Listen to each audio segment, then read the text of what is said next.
नमस्कार मंडळी, कसे आहात? बरे आहात ना? आम्ही सुद्धा खूप मजेत आहोत.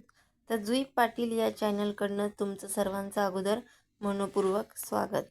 तर जुई पाटील या चॅनलला सबस्क्राईब केलं नसेल तर प्लीज सबस्क्राईब लवकरात लवकर करा. तर बघा, आज आम्ही आणलेला आहे हा तवा.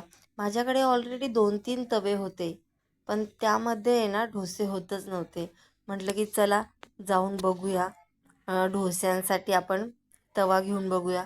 तर मी घेतला आहे पद्मावती अ, या अ, याचा तवा घेतला आहे कंपनीचा. तर त्यांनी सांगितलं याच्यावर चपाती पण होईल, पुरणपोळी पण होईल आणि भाकरी पण होईल आणि डोसे पण होतील.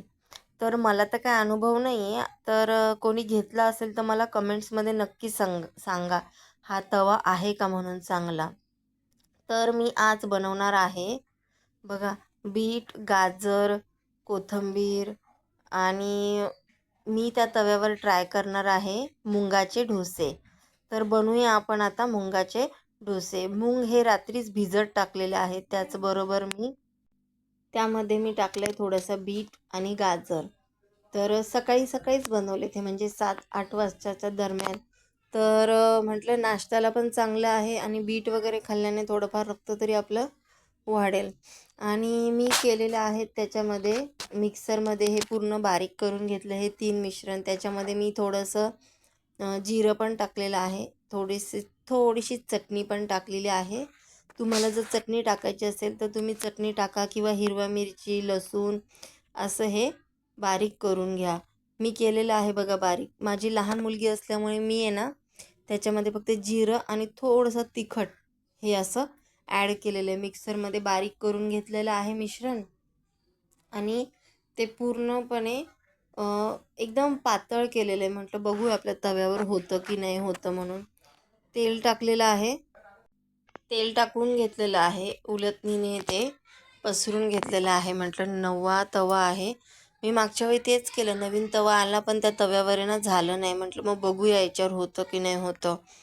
तर पसरून घेतलेलं आहे आणि ते मिश्रण आहे त्याच्यामध्ये मी मीठ ॲड केलं आहे आणि ते पूर्णपणे असं हे केलेलं आहे. पण म्हटलं बघूया. हे बघा, त्याच्यानंतर मी जिरं पण आणि हळद पण थोडंसं म्हटलं ॲड करावं. ते मिश्रण पूर्ण असं पसरून घेतलेलं आहे. पण छान झाले डोसे आणि चिटकलेले पण नाही आहेत. नाहीतर माझा दुसरा तवा होता ना त्याच्यावरती मी ॲक्च्युली डोशांसाठीच आणला होता. पण तो चिपकला आणि मग आहे ना मला परत नवीन तवा घ्यायला लागला. असे माझ्याकडे आता 2-3 तवे झाले. तर बघा बरं, हे झालेत तर छान, पण याची वरची ती कास्टिंग निघू शकते का? जे आपलं आहे ते. कोणाकडे असेल तर मला नक्की सांगा हां, कारण की मी खूप कन्फ्यूज झाले आहे.